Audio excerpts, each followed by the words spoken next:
Hey, I'm ZSH Plays, and today we're going to be building an Indiana Jones style minecart ride in Planet Coaster 2. Let's go! Yes, the lovely people at Frontier invited me to a 2-hour playthrough of the new Planet Coaster 2, so we had a little chat about the game, 45 minutes in one of the scenarios, and then about an hour or so in one of the sandbox maps. This is the Tiger map, looking rather nice, and I'm going to see what I can get done, making sure to leave enough time to film some lovely cinematics for the end of the episode. Let's see what we can do.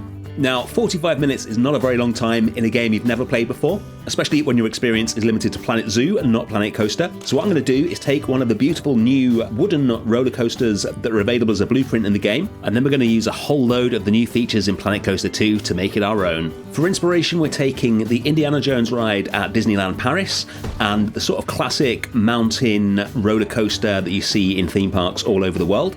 And we're going to see what we can get done in the time available to us. So this roller coaster looks really nice already. I love that wooden track. And the first new feature I want to test out is the ability to customize the cars on the ride to look any way you want with actual building pieces, including scaling the pieces, which is the other new thing I want to try. And once you've placed a piece down, the game will actually automatically mirror the pieces and add them to all the carts. You can do pretty much whatever you like. You only have to edit one car. So I'm just going to get the colors to the sort of basic colors that I want first of all, and then we'll start customizing. There's 4 different areas of color on these particular cars that you can customize. So I want to get them as close to the cars in the Indiana Jones ride that I can. Like in Planet Coaster and Planet Zoo, you can choose the exact color on a color wheel, as well as picking default colors as well. So we'll keep playing around with that until we get it to what we want. I think I'll leave the seats black because that's the color they are in the original ride. And there we go. That's starting to get to where we need it to be.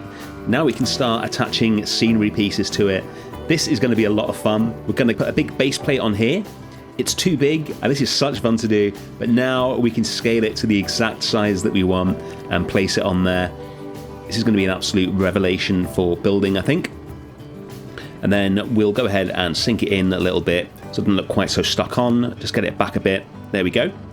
And then I'm going to use this exact same piece, but even smaller, to put some more details on. So we're going to shrink it down as small as possible, like so. And then we'll just have the rivets sticking out, and we're going to use these to put some more detailing across the top of the front of the car. When you attach the building pieces to the car, they automatically follow the angle of the part of the car that you're putting it on, and they still behave exactly like the normal building pieces, so you can recolor them, you can free move them, rotate them, do whatever you like with it. There is a limit to the scaling, so it can go so small or so big. I wanted to try and sneak it down onto the bottom bit of the car as well, but it just couldn't quite get it small enough. And then we're going to put some more detailing on. So another piece here, a little too big, so again we'll scale this down.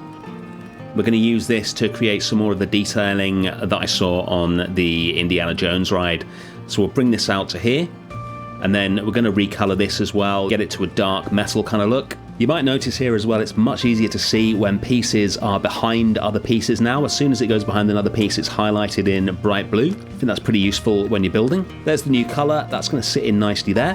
Now I need to work out how I can mirror this piece on to the other side of the car. I've also realised that the big plate at the front's a little wonky, so we'll adjust that. And I also want a lamp on the front of the car, because that's what the Indiana Jones ride has. So I'm going to search through the pieces and see if we've got anything suitable. It is so weird playing a Planet game and having no idea what pieces are in it. This is probably about the 10th lamp that I tried. But I think if we shrink this one down and hide it in the front of the car, we can get the effect that I'm going for. Should be a lamp actually hanging off it, but this is too big.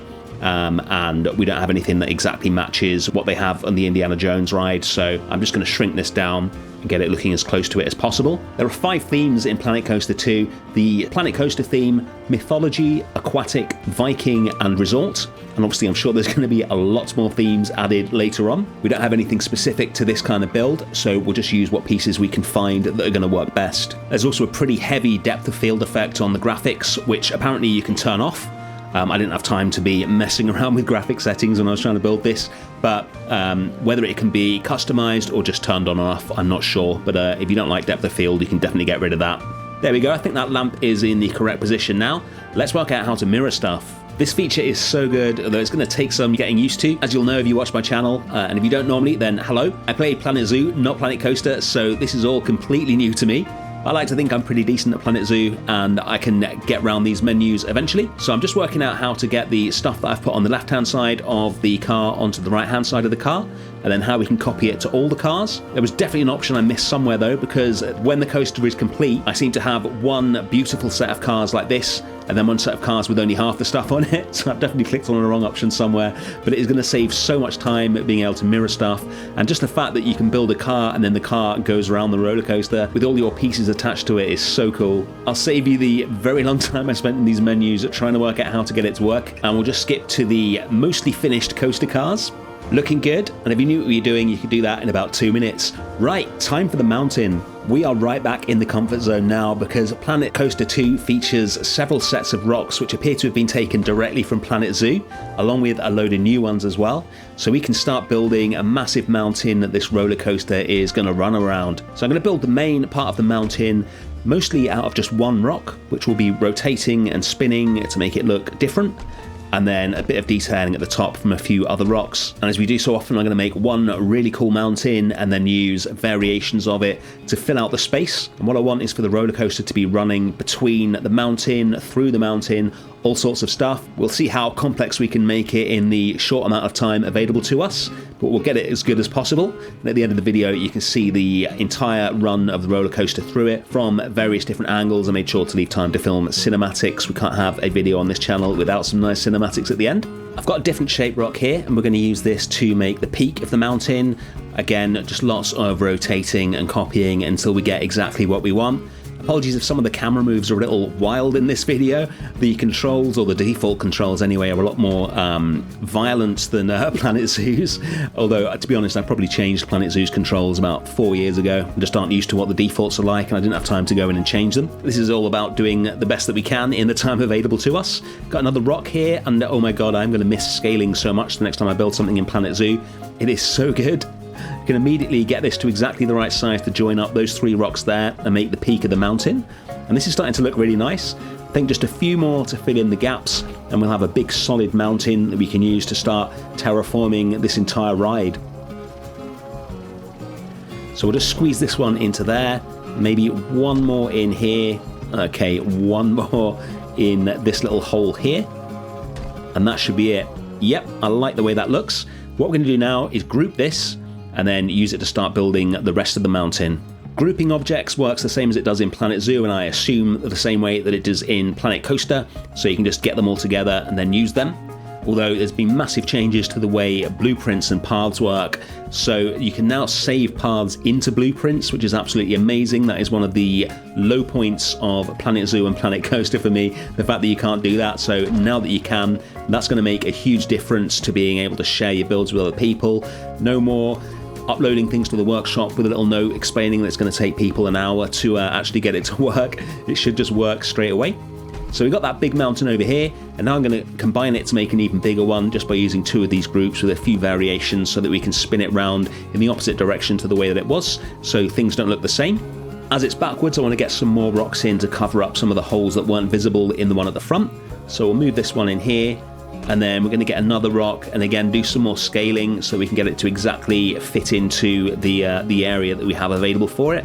So let's take this one and we'll scale it up a bit, and we'll move it in to position, give it a bit of a rotate. I couldn't find the random rotate option. I don't know if the game has one or not. I would assume it does, but like I say, we had very limited time here. But we'll just move this until it is covering up that little hole, and that's this side of the mountain done. And we can just duplicate this and make a much bigger mountain like so, and then we'll take that group and start putting in more mountain peaks all the way around the ride so the ride is running through it. There's no collision with the track, so you can put the pieces literally anywhere you want, although obviously if you've got a rock going straight the way through the track, then that's going to look pretty weird when the roller coaster is going around it. And once we've got this mountain looking the way that we want it, we can put some smaller rock piles in as well, just by sinking it down into the ground. And then we're going to move on and use another one of the new features in this game, which I'm really excited about, the scenery brush. A scenery brush is something we've been crying out for in the Planet games for a long time now, and oh my god, it's such an amazing feature. So the way it works in Planet Coaster 2 is it's basically the same as the one in Jurassic World Evolution. It allows you to do amazing things like just fill things with rocks, trees or bushes, wherever you like, with absolutely no effort whatsoever. but it is actually much better than the one in Jurassic World Evolution because the pieces that you place down are actual pieces, and once you've painted them all in, you can select each one of them individually and tweak them so they're in the exact place that you want, which means it is so much more powerful than the one in Jurassic World Evolution. I'm pretty sure everyone is going to be using this pretty much immediately. So we got all those rocks in, a couple of them are floating there with the terrain change, so we can go in and just move those down. And then we've put some little shrubs in, and now we're going to put a load of trees in and really start filling out this build and making it look beautiful. There are loads of scenery brush options for all of the different themes. So these are the tiger trees, but there's also temperate, tropical, and Mediterranean, which is a new option in Planet Coaster 2, which they didn't have in Planet Zoo, and I'm assuming they didn't have it in Planet Coaster. There's so many different options that you can use to decorate the builds, all just by sweeping your mouse around. It's a lot of fun, and the fact that you can tweak them afterwards is perfection as far as I'm concerned. There's even autumnal trees, so you can get some beautiful red and gold shades in there as well. So we're going to do this area down at the front here. We'll have a path running through here so the guests can actually get to the ride. You can see the entrance away in the background here. Obviously we're not building a park here, just one ride, so I just placed it where I like the terrain best. They're going to have quite a walk to get here, but we'll cut that out of the video so you don't have to sit through that. We're just going to do one last little bit of work with the scenery brush and fill in this little gap between the two coaster tracks here and those big rocks, and find any other little areas that could just do with a few more trees. And I think we will call the coaster finished. We'll just delete the palm trees from the entrance. Don't want any tropical trees spoiling the vibe here. And then we'll move on to the paths. This is another massive change in Planet Coaster 2. There is now a Flexicolour path in the game. You can choose what colour you want it to be before you place it down, and you can even change the colour of it after it's been placed down. I've been wanting just a sort of generic path that you can change the colour on ever since I started playing Planet Zoo. It is so good to see it. You can see it on screen now, the big wide path. That is the blue path. Slightly confusing name, seeing as it's Flexicolour, but it is blue when you first place it down. And I've changed it to that more sort of orangey red. We've joined up the ride entrance path to it as well. I've opened the park so the guests can get in. We've tested the roller coaster and make sure that it works. So now it's time to open it. The coaster is built. The cars are complete. The guests are coming. Let's get on it. Here we go on the first climb of the ride. Tension mounting as we get towards the top. The graphics are really beautiful in this game, and the onboard camera is great as well. All right, we're at the top. Here we go.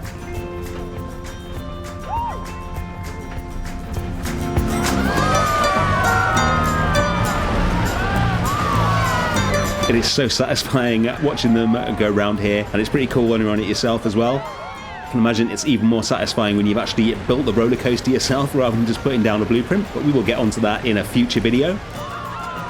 So I've got to say, I really enjoyed playing Planet Coaster 2. I was not particularly excited when the game was announced. I'm not really a theme park guy, as you'll know if you watch my channel. But once I got my head around the controls and all the differences, I really enjoyed playing this. And I think a little Planet Coaster Park may well be in the future on this channel, alongside the next Planet Zoo series. And that's Planet Coaster 2. Thank you so much for watching. The game is out on the 6th of November in both standard and deluxe editions, with the deluxe edition featuring all the stuff you see on screen right now.